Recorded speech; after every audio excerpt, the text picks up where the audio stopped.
কোরআন শরীফ খুলে দিলে সূরা ফাতিহাটা পড়তে পারবে না ঠিক মতো, আর হাদিস পড়তে দিলে হদসে আকবর করে বসে থাকবে। কিন্তু তারা হয়ে গেছে আহলে হাদিস। কি হয়ে গেছে? মানুষকে বলে মাযহাব মানার দরকার নাই, এরা তো হিন্দুর মতো কাফের।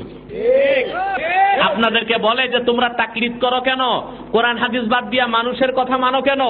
এই যে আহলে হাদিস যেগুলো আছে আপনাদের দেশে, এগুলোরে আনেন তো একটা কিতাব পড়তে পারবে? আবারও আমি স্পষ্ট আওয়াজে বলে যাচ্ছি, লা মাযহাবিরা বাতিল, বেঈমান, মুশরিক। তুমি হচ্ছে আবু শুরাইহ, আবু দাউদ, ইমাম আবু দাউদ হাদিসটি বর্ণনা করেছেন, আর অন্যরা বর্ণনা করেছেন। বাইহাকিতে রয়েছে, মুস্তাদরাক হাকিমে রয়েছে, মুস্তাদরাক হাকিমে রয়েছে। আহলে হাদিসদেরকে গাল দিচ্ছে এক পীর ভণ্ড বাংলাদেশের, নাম জানেন কি? এনায়েতুল্লাহ। আর সে হাদিসের নাম উচ্চারণ করতে জানে না, বলছে মুস্তাদরাকাতুল হাকিম।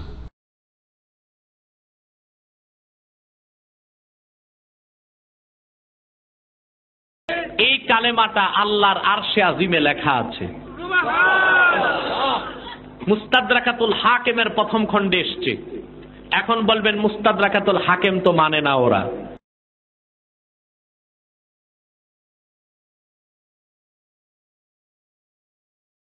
কি বলছে? মুস্তাদরাকাতুল হাকিম। তাহলে হাদিসের কিতাবের জীবনে একবারও যদি দেখতো, বা হাদিসের নামটাও যদি কোনো কিতাবে ওইভাবে ঠিকভাবে পড়তো, তো এইরকম ভুল তো বলতো না যে হাদিসের কিতাবের নাম বলতে এরকম ভুল করে মুস্তাদরাক হাকিম, মুস্তাদরাকাতুল হাকিম। আর তারপরে কুফরির বিনা লাগামের ফতোয়া, লাগামহীন ফতোয়া ঢালাহারে, কেউ বিরোধী হইলে কাফের। কিন্তু এই কথা জানেন না এ নালায়েক যে কাফের বলে তারই কাফের হওয়ার যে আশঙ্কা রয়েছে। এই জন্য সহিহ আকীদার কোন আলেমে দ্বীন কাউকে কাফের বলে না। মুসলিম ফিরকার যারা বিরোধী, শিরক বেদাতে থাকলো কাফের বলে না। শিরক বেদাত থাকলে বলে এটা শিরকি আকীদা, এটা কুফরি আকীদা, এটা শিরকি কথা, এটা কুফরি কথা। কিন্তু আমরা কখন এই কথা বলি না যে অমুক কাফের, অমুক মুশরিক। এই কথা আমাদের হাজার হাজার আলোচনা আছে, কোন আলোচনাতে পাবেন না। স্পষ্ট ভাষায় বলছে এবং চ্যালেঞ্জ করে বলছে, কোন আলোচনাতে এইভাবে পাবেন না যে অমুক মুশরিক, অমুক কাফের, এই কথা পাবেন না। ব্যক্তি সম্পর্কে আমভাবে বেনামাজি কাফের হয়, আল্লাহ বলেছেন, তার রাসূল বলেছেন। সেই জন্য যে শিরিক করে আল্লাহ ছাড়া অন্যকে সিজদা করে, সে কাফের মুশরিক হয়ে যায়। এটা আম কথা, এটা বলা কোরআন এবং হাদিসে আছে।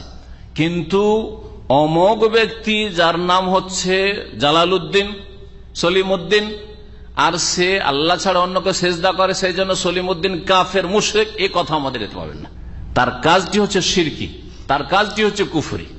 কাজের ওপর হুকুম পাওয়া যায়। পক্ষান্তরে বিদআতপন্থীদের লক্ষণ হচ্ছে ঢালাহারে বিরোধী হইলে, যদিও সহিহ আকীদা, প্রত্যেকটি ক্ষেত্রে দলিল তালাশ করতে বলে যারা, কোরআন এবং হাদিসের কথা, তারা তাদের কাছে বড় কাফের। আউযু বিল্লাহ। এইসব বিদআতীদের কাফের হওয়ার আশঙ্কা বেশি শুধু নয়, বরং নবী করিম সাল্লাল্লাহু আলাইহি ওয়াসাল্লাম হাদিসে রয়েছে, সহিহ হাদিস একটি নয়, বেশ কিছু হাদিস রয়েছে, যারা কোনো মানুষকে কাফের বলে বা কোনো জাতিকে কাফের বলে অথচ তারা কাফের নয়, তাহলে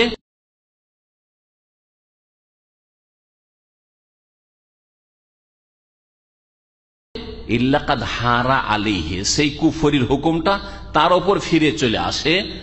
ফাকাদ বাআ বিহি আহাদুহুম, আর হাদিসে রয়েছে দুইজনের একজন কাফের অবশ্য। যাকে কাফের বললো সে যদি কাফের না হয়, মুশরিক না হয়, তাহলে নিজেই কাফের মুশরিক আল্লাহর কাছে বলে গণ্য হবে।